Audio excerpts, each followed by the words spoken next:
ప్రత్యర్థి ఎవరో తెలిసినప్పుడే ప్రయోగించాల్సిన అస్త్రాలపై స్పష్టత వస్తుంది. రాజకీయ రణరంగంలో శత్రువు యొక్క సామర్థ్యం, వ్యూహాలు తెలిసినప్పుడే మనల్ని మనం మలుచుకోవచ్చు.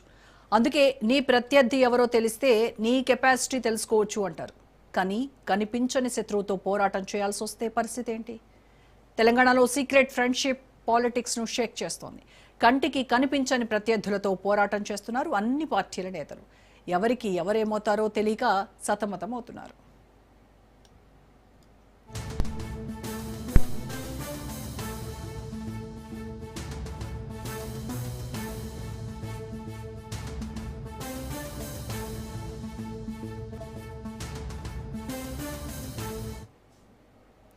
తెలంగాణలో షాడో రాజకీయం దుమారో రేపుతోంది. టీ కాంగ్రెస్లో నరేంద్రుడి మాటల మంటలు ఆరకముందే నిజామాబాద్ ఎంపీ ధర్మపురి అరవింద్ చేసిన కామెంట్స్ కాకరేపుతున్నాయి. ఇటీవల సీఎం రేవంత్ హంసే జోడో అంటూ ప్రధాని మోదీ చేసినటువంటి వ్యాఖ్యలపై జోరుగా చర్చ జరుగుతోంది. ఏదో జరుగుతోందని, ఎక్కడో తేడా కొడుతుందని అటు గాంధీ భవన్, ఇటు ముఖర్జీ భవన్లో టాక్ ఆఫ్ ది టౌన్ అయింది. దీంతో హైకమాండ్కు వివరణ ఇవ్వలేక, ప్రత్యర్థులకు సమాధానం చెప్పుకోలేక ముఖ్యమంత్రి మల్లగుల్లాలు పడుతున్నారట.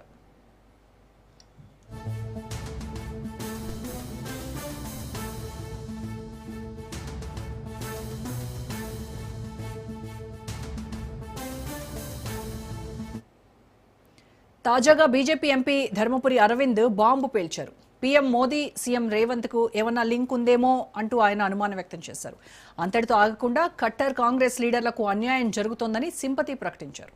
హస్తం సీనియర్ నాయకులైన కోమటిరెడ్డి వెంకటరెడ్డి, శ్రీధర్ బాబు లాంటి వారిని ముఖ్యమంత్రిగా చేస్తే తెలంగాణ రాష్ట్రానికి మేలు జరుగుతుందని అరవింద్ అభిప్రాయపడ్డారు. రేవంత్కు మినిస్టర్ పోస్ట్ ఇస్తే సరిపోతుందని సెటైర్లు సంధించారు.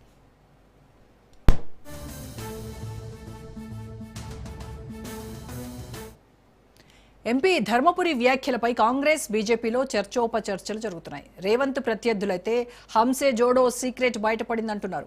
రేవంత్ రెడ్డి సువేందా, షిండేనా అనేది తేలాలంటే మరికొంత సమయం తప్పదంటున్నారు.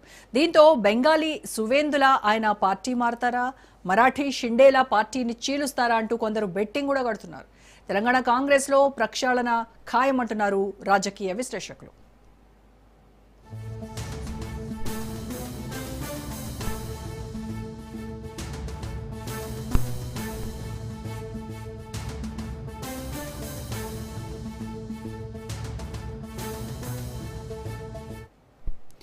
ఇప్పటికే టీ కాంగ్రెస్ లో మంత్రివర్గ విస్తరణ రేస్ నడుస్తోంది. హస్తేనలో పరిగి ఎమ్మెల్యే ప్రదక్షిణలు చేస్తున్నారు. అగ్రనేత రాహుల్ ను కలిసి రామ్మోహన్ రెడ్డి వినతులు అందజేశారు. అలాగే మినిస్టర్ పోస్ట్ ఆశిస్తున్నారు మునుగోడు ఎమ్మెల్యే రాజగోపాల్ రెడ్డి. ఒక్క ఛాన్స్ ప్లీజ్ అంటూ మల్రెడ్డి రంగారెడ్డి రాగం ఎత్తుకుంటున్నారు. మాకు మంత్రి పదవి కావాల్సిందే అంటూ ఆశావహులు ఖర్చీఫ్ వేస్తున్నారు. ముఖ్యంగా లంబాడీ సామాజిక వర్గం నుంచి రామచంద్ర నాయక్, బాలు నాయక్ రేసులో ఉన్నారు. మంత్రివర్గంలో ఉమ్మడి రంగారెడ్డి, నిజామాబాద్ జిల్లాలకు ప్రాధాన్యత దక్కలేదు. దీంతో సీఎం రేవంత్ కు అసంతృప్తుల బెడద పట్టుకుంది. ఎవరికి మినిస్టర్ పోస్ట్ ఇవ్వకున్నా చిక్కులే. కేబినెట్ విస్తరణపై నాంచుడు ఎందుకు? అమాత్య యోగం దక్కేదెవరికి? భవిష్యత్తులో ఎవరికి చెక్ పెడతారు అనేటువంటి ప్రశ్నలు సర్వత్రా వినిపిస్తున్నాయి.